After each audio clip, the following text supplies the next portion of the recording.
Olá! Está no ar o MPTV, um programa do Ministério Público do Maranhão em parceria com a TV Assembleia. E no programa de hoje você vai ver, realizada em São Luís, oficina sobre escuta especializada e depoimento especial para qualificar os promotores de justiça na hora de ouvir crianças e adolescentes vítimas e testemunhas de atos de violência. Nas ruas da capital, a população pergunta e o MP responde. E ainda, Promotoria de Justiça especializada em fundações e entidades de interesse social está convocando os moradores da comunidade de Itapera para participarem de uma audiência pública. O MPTV já está no ar.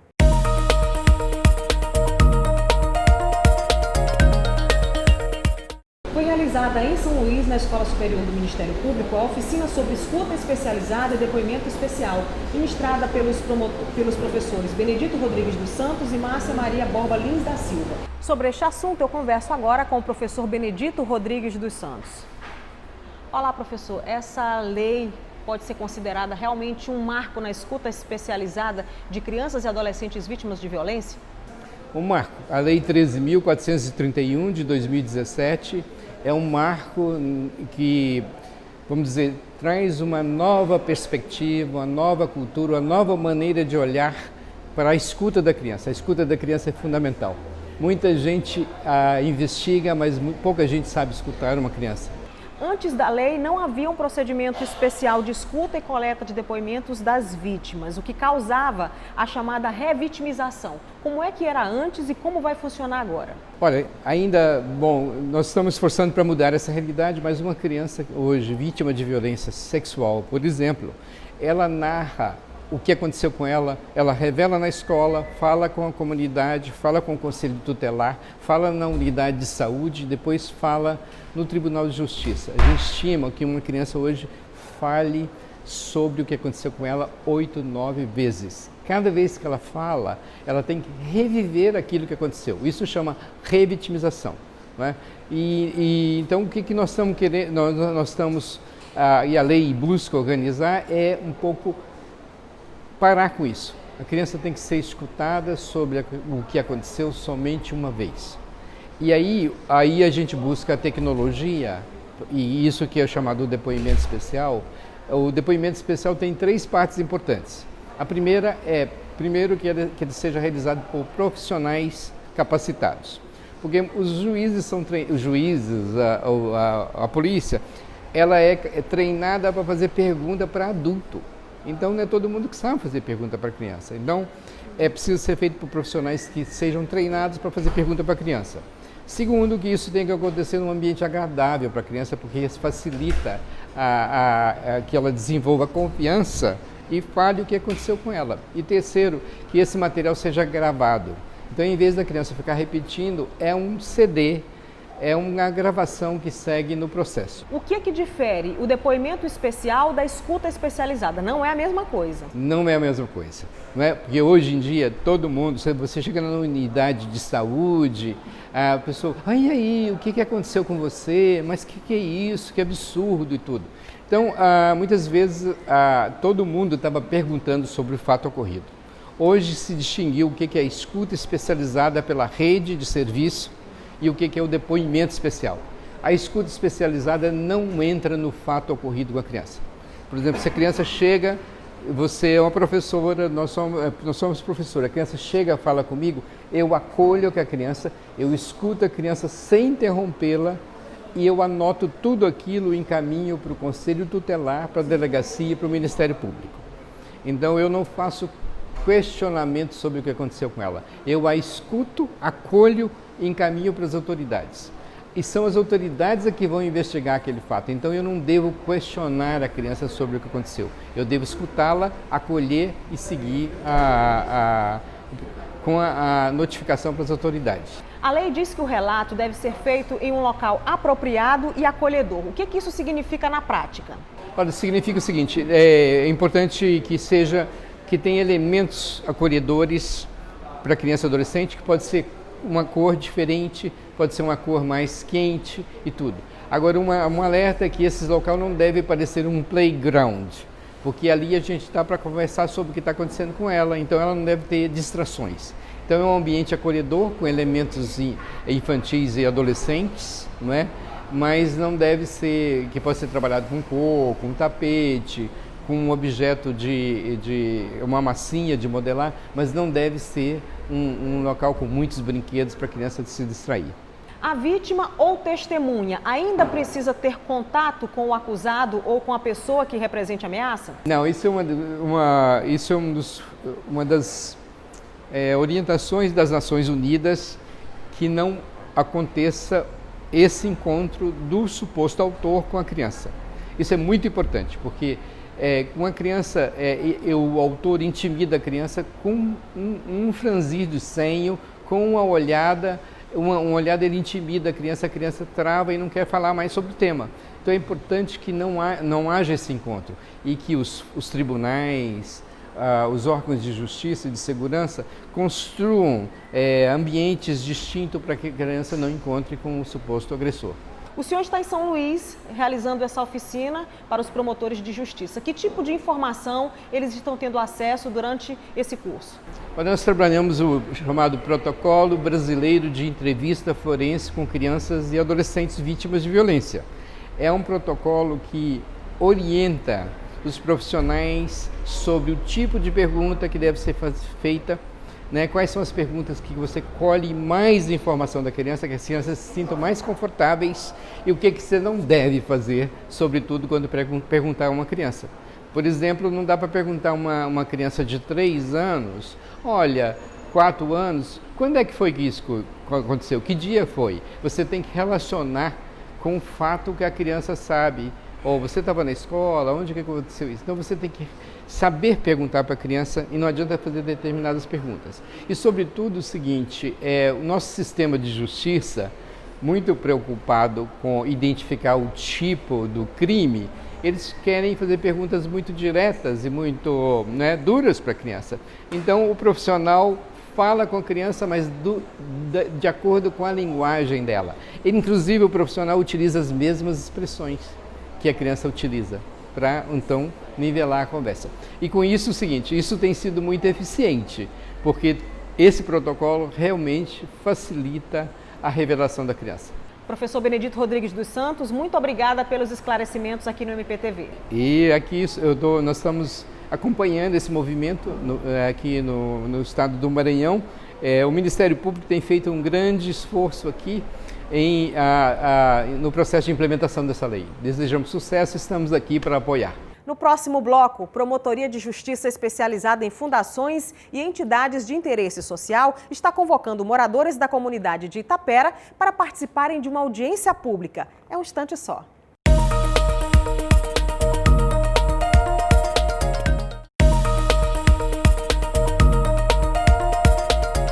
A primeira Promotoria de Justiça especializada em fundações e entidades de interesse social de São Luís está convocando os moradores da comunidade de Itapera e adjacências, além dos integrantes da Associação de Hortifrutigranjeiros de Itapera, para participarem de uma audiência pública, que será realizada no dia 29 de maio, às 9 da manhã, na comunidade de Itapera.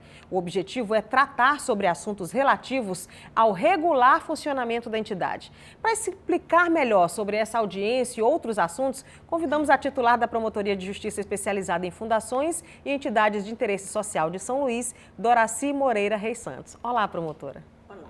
Seja bem-vinda ao MPTV. Poxa, obrigada. Eu que agradeço. Promotora, me explique o propósito dessa audiência pública que vai reunir a comunidade de Itapera no final do mês.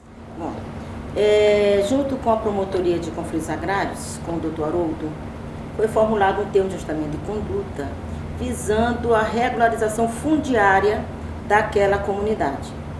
Nós temos ali duas associações em conflitos muito grandes, desorganização interna, ausência do regular funcionamento, ausência do atestado de regular funcionamento emitido pelo Ministério Público, para que eles tenham credenciamento perante os órgãos públicos.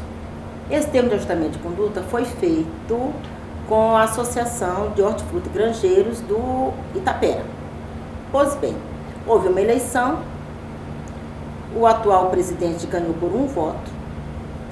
Eu verifiquei pelo termo de ajustamento de conduta que eles conseguiram pactuar com o Ministério Público para assentar ali 70 famílias. Agora você calcula 70 famílias multiplicado aí por um número de 3 membros. Sim. Né? Então é uma comunidade grande e a área lá é muito extensa. É uma área vocacionada à agricultura com potencial maravilhoso. Eu fui perceber que havia uma desorganização muito grande e a polarização de 2 associações.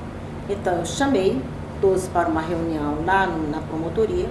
Tivemos a reunião com a participação do Dr. Haroldo e resolvemos então agora levar essa nossa função para dentro da comunidade, que eu sempre venho fazendo isto.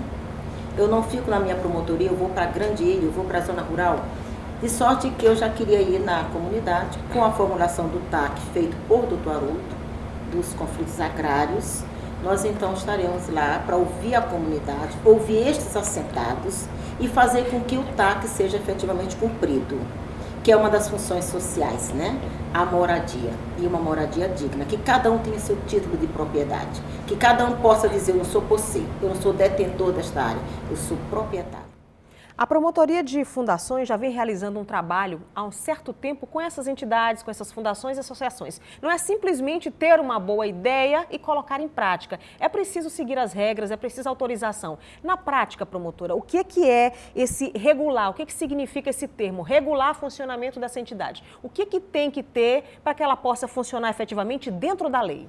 Bom, com o advento do marco regulatório, a Lei 13.019 de 2014 impôs um regramento que todas as entidades de interesse social sem fim lucrativo, eles têm todo um disciplinamento. Sim. Esse regular funcionamento implica o quê? Primeiro, a constituição dessa entidade em um cartório, para que ela tenha vida. Vida jurídica. Precisa de um CNPJ, precisa de uma eleição em posse, precisa de uma diretoria executiva, precisa de um conselho fiscal e precisa necessariamente de um corpo de associados. Não se pode conceber a associação de um só, não é associação. Não se pode conceber uma entidade que surge só da boa vontade de 4 ou 5 ou 20 e fique aí trabalhando na informalidade. Então esta entidade não poderá pactuar com o poder público.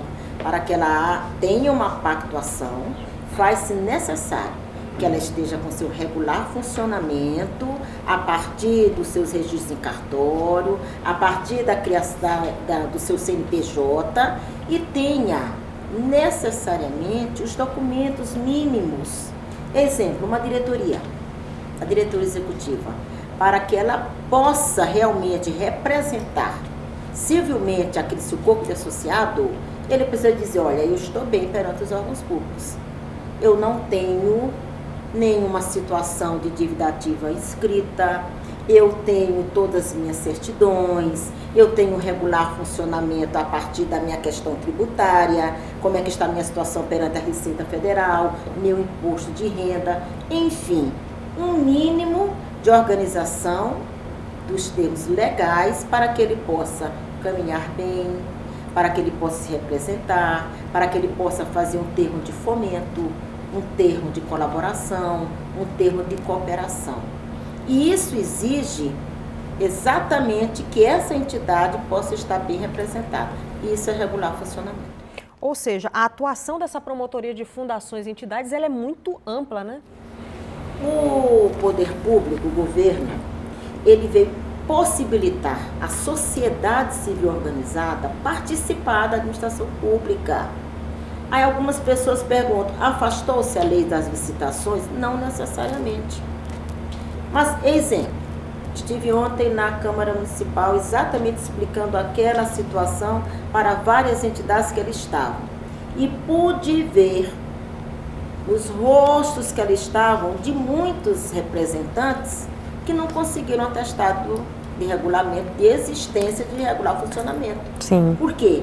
Não tem um mínimo de organização, não tem sequer uma sede, não tem um endereço de referência.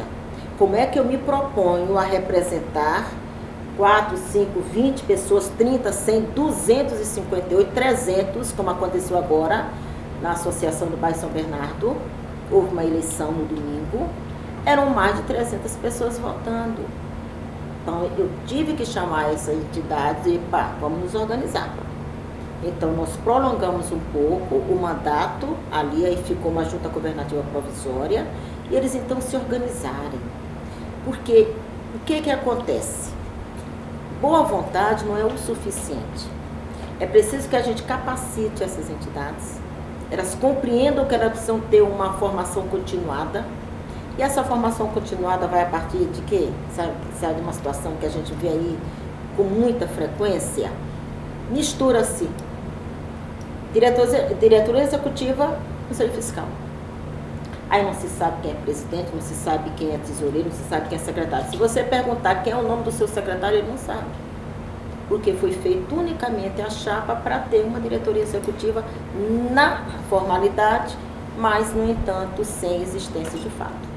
Inclusive, falando em capacitação, em novembro do ano passado, a Promotoria de Fundações promoveu uma oficina de contabilidade para o terceiro setor, que reuniu aí mais de 80 representantes de associações. Qual foi o resultado desse trabalho? Hoje a gente já pode ver, porque nós somos órgão de controle. Sim. Né? Na verificação e para a expedição de um atestado de existência e regular funcionamento, existe aí um tripé, onde nós temos que verificar a contabilidade dessa entidade, a atividade social e a sua organização interna. Então, o que se faz? Se recebe as prestações de conta, se faz uma análise contábil a partir do nosso analista contábil, manda-se o processo para o núcleo psicossocial do Ministério Público, que vai lá em campo ver os indicadores sociais, ver a atividade social daquela entidade. E depois, então, a gente vai ver o quê? A organização interna. Onde é que estão os livros? Onde é que está o livro Razão? Onde é que está o livro Diário? Onde é que estão as atas? A associação está fazendo sua prestação de contas? A associação tem uma atividade social naquele ambiente? Porque a gente mora num estado carente de políticas públicas, isso é fato. E lá na comunidade desassistida, sem necessariamente um posto de saúde, sem saneamento básico, sem uma escola.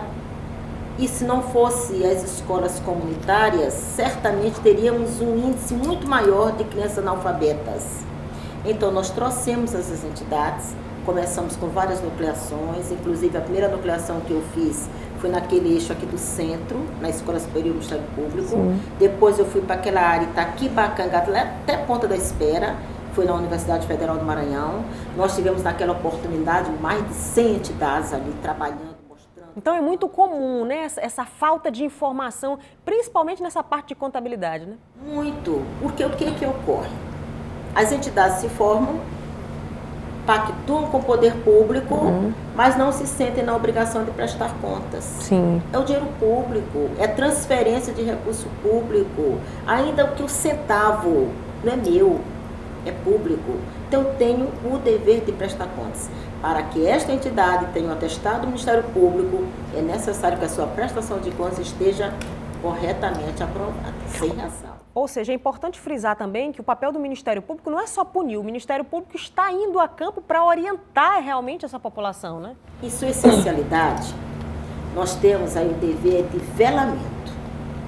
O sentido de velamento, o conceito de velamento, ele é muito mais abrangente. Ele passa do sentido mero fiscal. Eu não posso me comportar como uma mera atividade fiscalizatória. Eu tenho que buscar essas entidades Sim. e dizer, olha, está errado por aqui, vamos por aqui. Não está correta a sua prestação de contas porque você não atendeu às normas brasileiras de contabilidade, exemplo. Mas por que não atendeu? O que foi que descumpriu? Vamos te dar um prazo para você corrigir. Vou fazer um TAC com você, eu vou fazer um acordo, eu vou fazer uma recomendação, você vai começar a se corrigir a partir de agora. Eu chamo os contadores para essa conversa. Inclusive o Conselho Regional de Contabilidade é nosso parceiro. Quando eu percebo, análise de prestação de contas, um desvio por dolo, aí eu comunico ao Conselho Regional de Contabilidade para que adote as providências com relação ao seu profissional. E no dia 31 está prevista uma nova nucleação no Centro Cultural, né? Agora 31 de maio. Nós vamos estar com 170 entidades ali para um curso também de aperfeiçoamento, formação, e essa formação continuada, porque os resultados a gente já começa a receber. Nós já temos reprovado pouquíssimos. Ótimo. Os nossos índices são muito bons, desde que eu comecei.